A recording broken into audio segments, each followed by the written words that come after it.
નમસ્કાર અને 24 ન્યૂઝ નેટવર્કમાં આપનું સ્વાગત છે। ગુજરાતના સૌથી મોટા સમાચાર આજની બ્રેકિંગ ન્યૂઝ છે।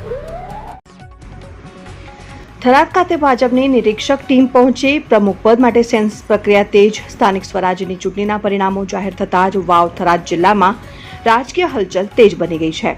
જિલ્લા અને તાલુકા સ્તરે સત્તા ગઠનને લઈને ભાજપ દ્વારા સક્રિય કામગીરી શરૂ કરવામાં આવી છે। આ અંતર્ગત પક્ષની નિરીક્ષક ટીમ થરાદ ખાતે પહોંચી હતી અને જિલ્લા પંચાયત, તાલુકા પંચાયત તેમજ નગરપાલિકાના પ્રમુખ પદ માટે મહત્વપૂર્ણ સેન્સ પ્રક્રિયા હાથ ધરવામાં આવી હતી। માહિતી મુજબ જિલ્લા પંચાયત, 2 નગરપાલિકા અને 6 તાલુકા પંચાયતો માટે આ પ્રક્રિયા યોજાઈ હતી। નિરીક્ષક ટીમે સ્થાનિક સ્તરે ચૂંટાયેલા સભ્યો, આગેવાનો અને પક્ષના કાર્યકર્તાઓ સાથે વિગતવાર ચર્ચા કરી હતી। આ દરમિયાન દરેક વિસ્તારના પ્રતિનિધિઓના મતો, સૂચનો અને સ્થાનિક સમીકરણોને ધ્યાનમાં રાખીને યોગ્ય ઉમેદવારો અંગે અભિપ્રાય મેળવવામાં આવ્યા હતા। સેન્સ પ્રક્રિયા દરમિયાન પક્ષમાં આંતરિક સમન્વય જળવાઈ રહે અને યોગ્ય નેતૃત્વ પસંદ થાય તે પર ખાસ ભાર મૂકવામાં આવ્યો હતો। પ્રમુખ પદ માટેના ઉમેદવારોની પસંદગીમાં અનુભવ, કાર્યશૈલી, સ્થાનિક લોકપ્રિયતા અને સંગઠન પ્રત્યેની નિષ્ઠા જેવા મુદ્દાઓને પ્રાથમિકતા આપવામાં આવી રહી હોવાનું સૂત્રો દ્વારા જાણવા મળે છે। થરાદ ખાતે યોજાયેલી આ પ્રક્રિયા દરમિયાન રાજકીય વર્તુળોમાં ભારે ચહલપહલ જોવા મળી હતી। અનેક આગેવાનો અને કાર્યકર્તાઓની અવરજવર વચ્ચે રાજકીય ચર્ચાઓ ગરમાઈ હતી। હવે આ સમગ્ર સેન્સ પ્રક્રિયા પૂર્ણ થયા બાદ જિલ્લા પંચાયત, તાલુકા પંચાયત અને નગરપાલિકાના પ્રમુખ પદ માટેના નામો પર અંતિમ મોહર લાગશે।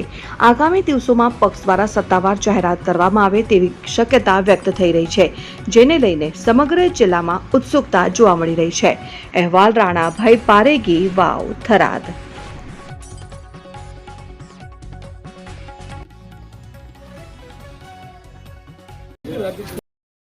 આજરોજ નવા બનેલા વાવ થરાદ જિલ્લાના તાલુકા પંચાયત, જિલ્લા પંચાયત અને નગરપાલિકાની ચૂંટણી યોજાઈ હતી। એના બાદ પરિણામ બાદ આજે તાલુકા પંચાયત, જિલ્લા પંચાયતના પ્રમુખ, ઉપપ્રમુખ અને કારોબારી સભ્યના નિરીક્ષકો માટે પ્રદેશમાંથી નિરીક્ષકોની ટીમ આવી હતી। તમામે તમામ જીતેલા ઉમેદવાર તાલુકા પંચાયત, જિલ્લા પંચાયતના અને નગરપાલિકાના ઉમેદવારોને એમને બધાને સાંભળ્યા છે અને એમના મંડળના પ્રમુખો, મહામંત્રીઓના સંકલન કરીને યોગ્ય નામ પાર્લામેન્ટરી બોર્ડમાં મૂકશે અને પાર્લામેન્ટરી બોર્ડ જે નક્કી કરશે એ પ્રમાણે જિલ્લા પંચાયતના પ્રમુખ તરીકે, ઉપપ્રમુખ તરીકે અને કારોબારીના સભ્યો તેમજ સાથે સાથે એ જ રીતે તાલુકા પંચાયત અને નગરપાલિકાનું પાર્લામેન્ટરી બોર્ડમાં જે નામ નક્કી થશે એ પ્રમાણે એમને મેન્ડેટ આપવામાં આવશે।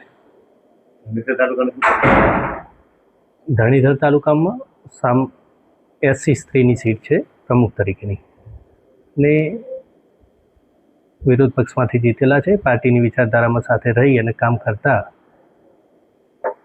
યોગ્ય હશે તો એમને આપણે લઈને આગળ જે પાર્લામેન્ટરી બોર્ડમાં નક્કી થશે એ પ્રમાણે આપણે કામ કરીશું।